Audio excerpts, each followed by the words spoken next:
Nous allons voir maintenant le dallage. Donc, à l'issue de cette capacité, vous serez capable de réaliser un DQE d'un dallage au bordereau pour le gros œuvre d'un pavillon simple de plein pied. Donc un dallage, c'est un ouvrage constitué par un corps de dallage en béton, qui est ici, reposant uniformément sur un support continu, c'est-à-dire quelque chose qui va utiliser toute la surface, éventuellement par l'intermédiaire d'une interface et ou d'une forme. C'est ça ce qu'on appelle un dallage. En aucun cas les dallages ne peuvent servir d'assise à des éléments porteurs. On ne vient pas poser un poteau sur un dallage. Donc, en ce qui concerne le dallage et sa conception, ses règles de conception et d'exécution, destinées à des maisons individuelles et à leur garage. Alors, on va dire qu'il y a les deux, excusez-moi, il y a deux types de conception. Il y a le dallage sur terre-plein désolidarisé, donc c'est-à-dire que le terre-plein, donc comme on a vu précédemment, c'est le sol. Je vais avoir là ce qu'on appelle une forme. Une forme, c'est du gravier, du 20-40, du 20-60, du 0,31,5, ça dépend de la construction. Ça dépend si je construis par-dessus une maison ou un hangar ou quelque chose de plus grand. Un isolant. Un isolant, donc, pour une maison, un isolant thermique. On va voir que c'est du polyuréthane dur, voilà. Également en remontée. Ici, j'ai un isolant ici aussi. Par-dessus, j'ai le fameux film polyane. Idem donc le polyane ici, ici, et puis comme les gars sont prudents sur le chantier, ils remontent ici. Voilà. Et puis je vais venir couler le béton par-dessus. Voilà. Et là, j'ai donc ma semelle de fondation, le mur de soubassement, un bloc U, voilà, avec tout son béton et ses aciers là-dedans, et la rase étanche viendra ici. Voilà, et le sol sera 15 cm plus bas. Voilà. Ici, j'ai donc un dallage porté, donc toujours pareil, la forme en béton, l'isolant, le polyane, qu'on fait aller un petit peu plus loin, bon, une planelle ou quoi, et mon dallage vient reposer là-dessus. Je fais ça, dallage porté, pour certaines raisons, en particulier sur un sol qui va bouger un petit peu. Alors qui va surtout, l'été on va dire, se rétracter. Voilà. Donc je risque d'avoir un petit vide sanitaire, là, mais vraiment minime, de quelques centimètres. Voilà. Et là, à ce moment-là, je vais utiliser le dallage porté. Voilà. Voilà l'utilité. Donc là, de la même manière, comme j'ai un plancher béton, et que ça ce sont des éléments en béton, je vais avoir une arase étanche qui va venir ici, comme j'ai une planelle en aglo, comme là je vais avoir une arase étanche ici, à 15 cm du sol. Si j'ai tout mon chaînage horizontal en béton, à ce moment-là, j'aurai la rase étanche ici, à 5 cm du sol. Tout ça, c'est un petit peu compliqué, je le conçois, mais ne vous affolez pas, vous aurez toutes les indications qui vous seront communiquées par l'ingénieur béton pour chaque cas, parce que chaque cas est un cas particulier dans le bâtiment. Voilà. Donc le support du dallage, c'est ce qu'on voit, c'est ce que va nous laisser la pelleteuse qui est là. C'est du sol naturel ou du sol traité, parce que si le sol avait été pollué ou s'il y avait besoin de renforcer le sol, on va venir donc traiter le sol, sur lequel va reposer la forme, puis le corps du dallage. Voilà. Donc la préparation du sol, elle comporte le décapage, c'est-à-dire que j'enlève les terres végétales. Voilà, on va enlever la terre végétale dans un premier temps, parce qu'on ne peut pas construire sur des matières organiques. On ne va pas venir mettre une construction telle qu'elle soit, quelle qu'elle soit, sur du bois, sur des racines, sur des corps en décomposition, enfin tout ce qui pourrait être organique, on va l'enlever donc par une opération qu'on appelle le décapage. Voilà. Puis ensuite une excavation, le cas échéant, pas toujours. Hein, pour un dallage, le décapage en général suffit. Mais s'il ne suffit pas, on va venir excaver un petit peu plus profond. Voilà. Et puis on va venir niveler et dresser, c'est-à-dire on va venir niveler, faire attention que tout ça soit bien horizontal, et puis on va venir le damer. Hein, voilà, dressage, c'est le damage du fond de forme.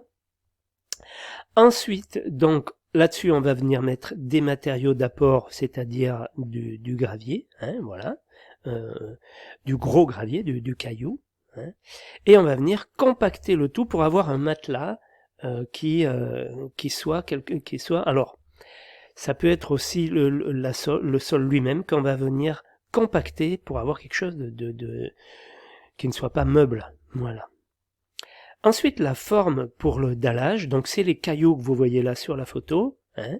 La forme, elle est constituée en général par des matériaux d'apport, c'est-à-dire des cailloux concassés ou des cailloux de rivière, au corps de après nivellement, et d'avoir une épaisseur minimum de 20 cm. Alors j'en ai profité sur la photo pour mettre en même temps les canalisations, pas oublier que dans la forme, on fait passer tout ce qui va être tuyaux d'évacuation des eaux usées, ce qu'on appelle les eaux usées, c'est les eaux ménagères, l'eau de vaisselle, de la machine à laver le linge, machine à laver la vaisselle, tout ça, les eaux de la douche, tout ça. Hein, puis il y a les eaux vannes qui sont les eaux des toilettes. L'eau du WC, c'est les eaux vannes. Voilà. Donc on les passe dans la forme et sous la forme de dallage. On peut aussi l'appeler le hérisson, ça dépend des régions, on l'appelle aussi hérisson par endroit. Voilà.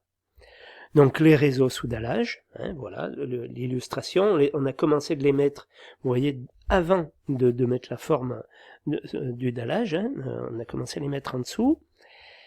Les câbles et les fourreaux électriques doivent aussi être placés sous le corps de dallage quand il y en a, hein, bien sûr.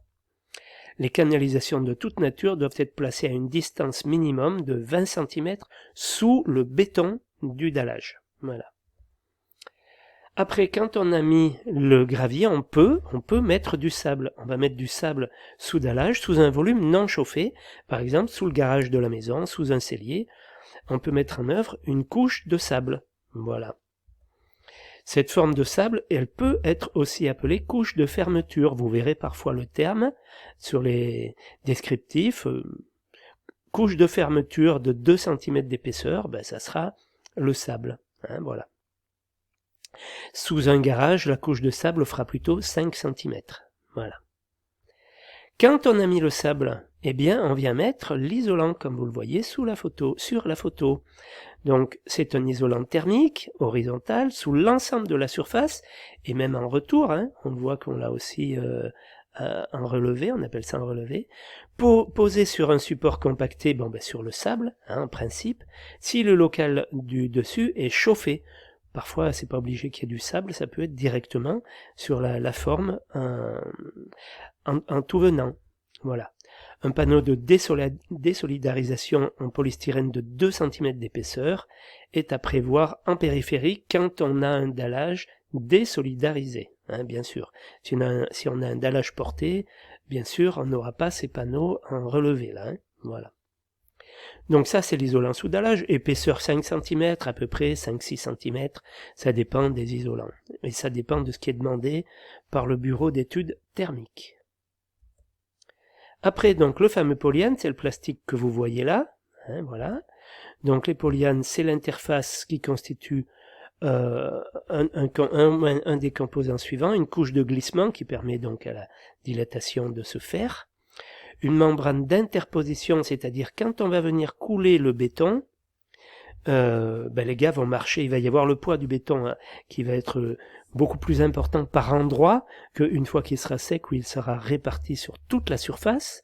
Donc c'est cette interposition là qui est là. Et ça sert d'isolation on va dire aussi que pendant le coulage, toute l'eau qui sert à faire le mélange, la pâte avec le ciment, si on mettait pas ce polyane, toute l'eau foutrait le camp sur l'isolant, partirait à travers les panneaux, parce que les panneaux, on a beau les scotcher, enfin on les scotche ou pas d'ailleurs, l'eau foutrait le camp, et bien sûr à travers le sable, quand on a directement du sable, sous le polyane.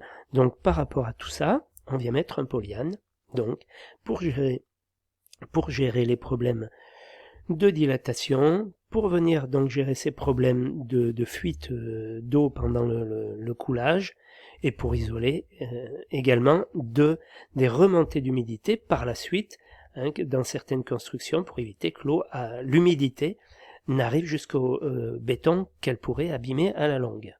Voilà. Le polyane est destiné à empêcher les remontées par capillarité aussi. C'est une feuille de polyéthylène d'une épaisseur nominale de 150 microns, 150 à 200 microns. Alors ça, c'est du polyane simple. Il y a du polyane renforcé avec des mailles, enfin avec un grillage d'acier là-dedans au milieu. Alors c'est du fil d'acier très, très mince, mais qui renforce bien le polyane. Dans certains cas, c'est nécessaire. Parce que là-dessus, on va venir poser des armatures. Pour éviter que les armatures viennent déchirer le plastique, il vaut mieux que le polyéthylène soit renforcé. Voilà. Donc sur notre polyane, on vient poser le treillis soudé. Donc le treillis soudé, c'est des armatures, comme on a vu précédemment, des armatures en panneau. Donc elles sont soudées électriquement. On vient donc elles sont obligatoires sous le dallage d'une maison individuelle.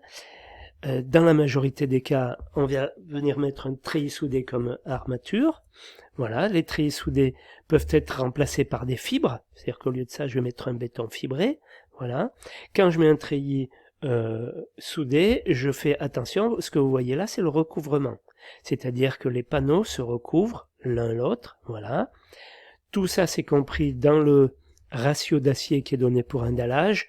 Ce recouvrement, il est calculé dans le ratio. Il n'y a pas de souci à se poser. Voilà, quand j'ai mis tout ça, quand j'ai mis la forme en tout venant, quand j'ai mis le sable ou l'isolant, et puis le sable plus l'isolant, que j'ai mis le polyane, que j'ai mis le treillis soudé, je vais venir mettre le corps de dallage, qui est le béton qui vient par-dessus. Donc on appelle aussi la dalle béton, le béton de dallage. Le corps de dallage pour une maison, c'est simple, il a une épaisseur de 12 cm. Il doit avoir une épaisseur supérieure ou égale à 12 cm. En principe, il est calculé pour 12 cm. Sur le chantier, il fera toujours une bricole de plus, mais nous, au niveau du métré, au niveau de l'étude, on calcule 12 cm. Voilà. Très important, lorsqu'on a fini ce béton, c'est la finition, ça se vend aussi. Le monsieur là passe ce qu'on appelle une taloche mécanique ou un hélicoptère, parce qu'il y a des pales qui tournent et qui viennent donc faire une finition lisse, qui viennent lisser le béton du dallage. Donc, il y a plusieurs types de finition. Il y a la finition brute de règle. Donc la finition brute de règle, c'est celle qu'on voit là, c'est-à-dire que les gars, au fur et à mesure qu'ils coulent le béton, ils viennent donc lisser avec une règle qui fait 2 mètres de long, et qui peut être électrique d'ailleurs, et on obtient une certaine finition qui est déjà pas mal, et qui permet de pouvoir poser une chape. Voilà.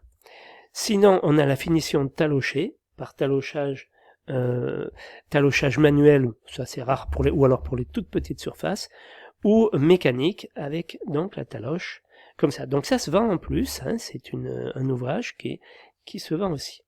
On peut avoir une finition refluée, mise en œuvre, c'est-à-dire qu'on rajoute une couche de ciment, enfin on rajoute à la main, on diffuse du ciment comme ça. Alors une couche, c'est pas le mot, on va envoyer du ciment et repasser l'hélicoptère, ça s'appelle une finition refluée. Elle peut être teintée, on peut venir mettre une teinte ou une bouchardée, ça c'est ce que l'on, enfin boucharder afin de rendre la chape moins glissante pour les ouvrages pour handicapés par exemple. Balayer, donc ça c'est ceci aussi pour les rampes handicapées, voilà. Balayer, donc avec un balai, on est venu la rendre moins glissante aussi, un petit peu comme boucharder. Boucharder, vous savez, ça va faire des petits hexagones, là, voilà. C'est une sorte de... On vient rouler, là, un rouleau qui a des dessins. Voilà. C'est le même but que la finition balayée, c'est pour rendre la surface moins glissante.